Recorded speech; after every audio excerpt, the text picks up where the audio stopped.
Bien, hoy vamos a continuar con el tema que empezamos. Hemos tenido por ahí varias participaciones, nos da mucho gusto, varias personas que nos han contactado, tanto para darnos su opinión como para inclusive hacernos preguntas, en fin, el tema da para mucho. Inteligencia artificial es un tema bien interesante. Y hoy entonces vamos a tocar otro punto sobre la inteligencia artificial que tiene que ver con la madurez, ¿no? ¿Qué tan estable es la inteligencia artificial actualmente? Y en ese sentido me permito iniciar comentando que, pues bien, para mí como la inteligencia artificial es una emulación del proceso precisamente de el cerebro humano, o sea, que cada que una computadora una computadora emula ese proceso cerebral humano, está de alguna manera haciendo cierta inteligencia artificial, pues hoy encontramos cosas impresionantes. Déjenme platicar muy rápido de lo que el famoso concepto del low code o zero code, en donde ya a partir de yo hacer un flujograma, yo humano hago un flujograma y cuando ese flujograma se lo paso a ese software, a esa aplicación, la aplicación es capaz de escribir el programa de computadora en un lenguaje que si PHP, que si Python, que si .NET, whatever, ¿no? O sea, en el lenguaje que queramos y que le definamos, lo escribe y lo deja documentado y demás. Eso es impresionante definitivamente. Y eso nos habla de que la inteligencia artificial tiene un cierto grado de madurez. Pero en ese mismo sentido también yo pienso, como por ahí comentaba Israel la semana pasada, que pues todavía no estamos, ¿no? Que nos falta muchísimo, porque poniendo el mismo ejemplo, el famoso low code, la computadora es capaz de escribir un programa. Lo que no es capaz es de desarrollar el flowchart, el flujograma donde está puesto cuál es la lógica. Eso no es capaz de hacerlo. Y le va a costar mucho trabajo y mucho tiempo, siento yo, poder llegar a un tema así. Entonces, si bien es impresionante el avance que hay en la inteligencia artificial actualmente, también estamos o tenemos que ser conscientes de que le falta un buen para poder ser muy estable o para hacer el strong AI, ¿no? Entonces, ese es mi punto de vista. No sé si alguien quiera complementarlo o piense diferente en ese sentido. Bueno, con todo gusto quisiera colaborar en lo que ya dices yo creo que para comprender la madurez en la que está la inteligencia artificial en la actualidad, también es bueno conocer un poco de su historia. Si bien los conceptos de inteligencia artificial y todo se han visto desde el siglo XIX y todo eso, incluso ha habido películas. En 1927 se filmó una película llamada Metrópolis que presentó a una persona máquina, ¿no? Que no, todavía no se le llamaba robot, ¿no? Ese término vino hasta mucho después. Se llamaba Machine Mensch, algo así, porque yo no sé alemán, pero emulaba un autómata con cierta inteligencia y todo ello. Desde ahí ya se ponía en perspectiva, incluso hasta el hombre de hojalata del Mago de Oz podía tomarse, ¿no? Como un robot que se estaba previendo tener de esa forma. Sin embargo, ya hablando en el ámbito del cómputo y de la automatización, pues hasta antes de 1949, las computadoras carecían de un requisito que incluso lo puso muy en perspectiva el gran Israel en la semana pasada, ¿no? Carecían de espacio de almacenamiento, ¿sí? Tanto almacenamiento de instrucciones como almacenamiento de datos. Por lo tanto, las computadoras no almacenaban nada, solamente ejecutaban lo que se les ponía enfrente y se olvidaban después de la ejecución. Este aspecto del poder almacenar información era clave, y en aquellos tiempos, pues digamos, el costo de una computadora para poder operarla era hasta de $200,000 al mes que las computadoras se rentaban en ese tiempo. Entonces, es muy importante ver cómo, si bien la inteligencia artificial se avisoraba, varios espacios, varios avances han traído ese aspecto. Y quiero yo decir muy en particular que la propia inteligencia humana no ha llegado a algo estable, sigue creciendo, y adivinen qué, conforme aumente la inteligencia humana, también aumentará el deseo de hacer cada vez más inteligentes a los equipos que son, yo los veo más bien como sistemas expertos en la actualidad, que es esto de la de la inteligencia artificial suave o soft, ¿no? Que se ha hablado, pero que no llegará a un punto de madurez porque nosotros mismos no tenemos un punto de madurez. Seguimos creciendo y recuerden que la computadora es un reflejo propio de lo que hace la gente, las personas, ¿no? Entonces, el campo de la inteligencia artificial apenas está en sus albores y la tecnología actual, pues a duras penas logra resolver las necesidades planteadas pues por todas las propuestas de la inteligencia artificial en sus usos elementales, ¿no? Sin duda, pues es un proceso perenne, constante. Correcto. ¿Cómo ven los demás del equipo? A mí me gustaría comentar sobre todo este tema. Ahorita la pregunta es si ahorita consideramos que todo el desarrollo de inteligencia artificial, digamos, como que ya llegó a un punto de madurez. Ahí yo veo que depende del punto de vista. O sea, si el punto de madurez es qué tan cerca está de la IA fuerte, de tener una computadora consciente de sí misma, o sea, autoconsciente o sentiente, o sea, que tenga capacidad de sentir, estamos súper lejos. Pero con la tecnología que se ha desarrollado hasta ahorita, o sea, ya se han creado aplicaciones ya de mucho impacto, donde aquí hay dos líneas de trabajo. O sea, una es las pues, tecnologías que han mencionado que funcionan para apoyar al ser humano, pero hay otras que están planeadas para sustituir al ser humano. Entonces, son dos líneas totalmente separadas donde sería padrísimo, sería súper agradable que se considere que siempre iban a ser para el apoyo de. Pero todo el tema de automatización, por ejemplo, o sea, y lo que la llamada cuarta revolución industrial, ¿no?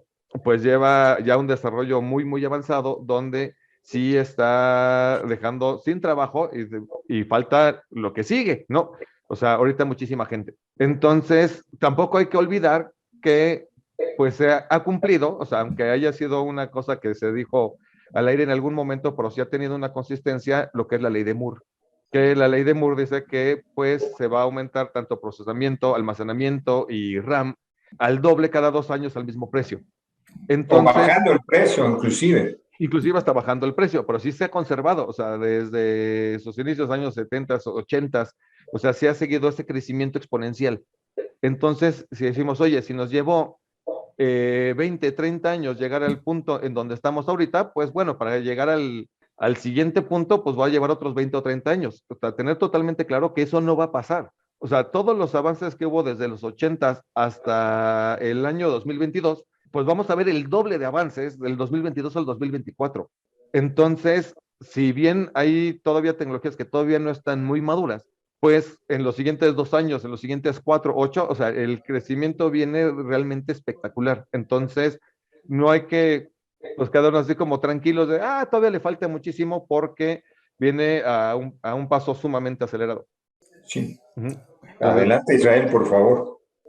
A ver, está muy interesante ese punto porque creo que en temas de madurez, algo que sí está pasando, creo yo, en mi postura, es el tema de aprendizaje. Creo que, a ver, creo que todavía seguimos en pañales, pero gracias al Big Data, creo que la tendencia y el aprendizaje existe.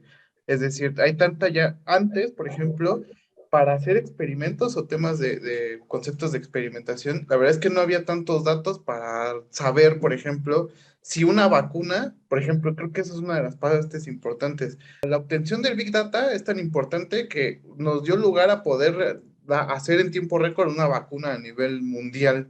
Y creo que esa parte es algo que, o sea, creo que sí falta madurez, pero sí está avanzando, o sea, sí es algo que está caminando. Hoy podemos obtener muchos datos, muchos datos en tiempo real, a través del tiempo. Creo que sí se están adquiriendo datos.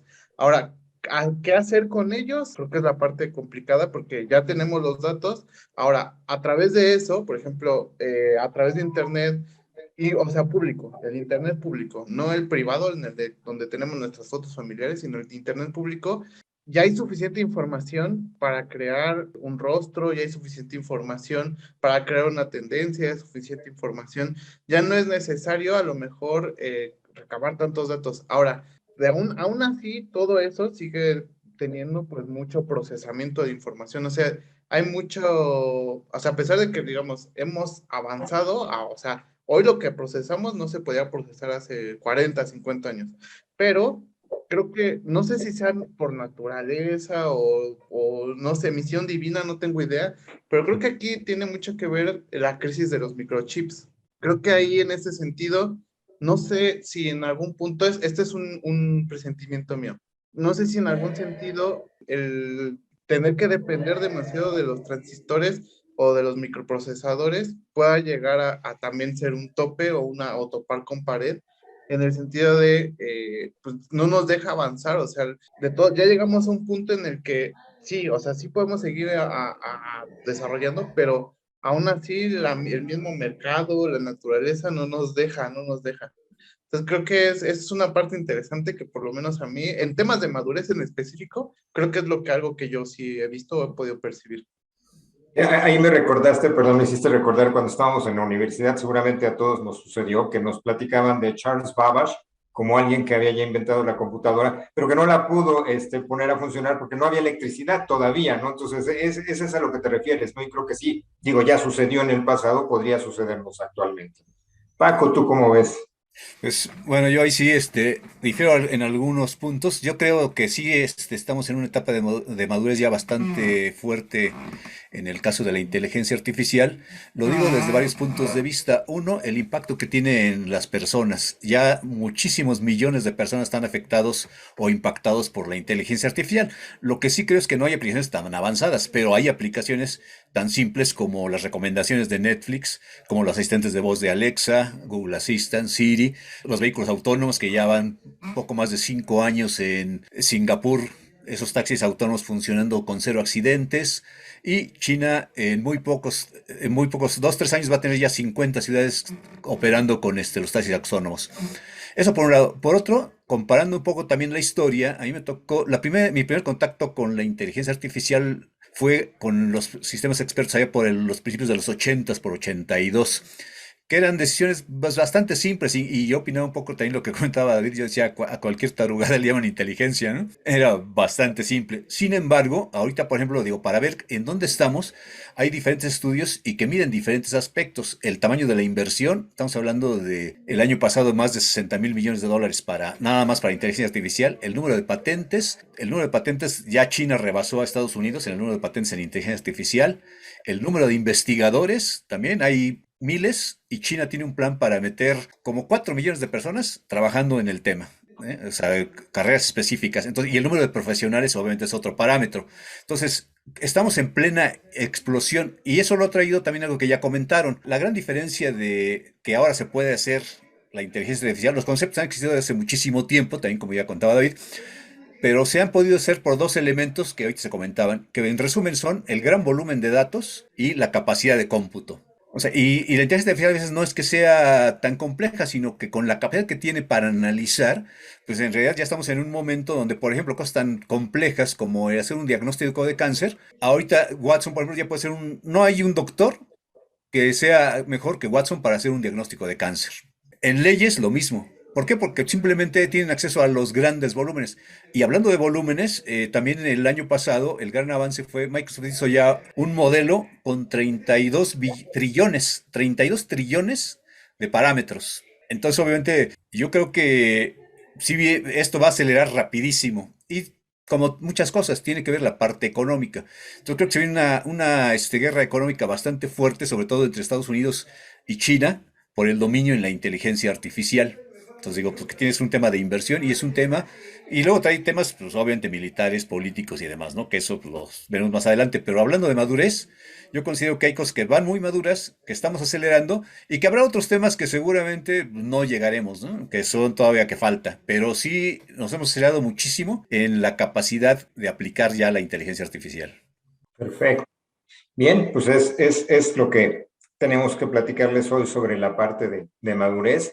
Muchas gracias. Y entonces, igual, los esperamos en el siguiente video, donde vamos a seguir con otro punto también bien interesante sobre este también muy interesante tema. Y nuevamente invitarlos a que nos sigan enviando sus comentarios, sus propuestas, sus inquietudes. Ahí tienen la manera de hacerlo y de seguirnos, de darle like al video y en fin.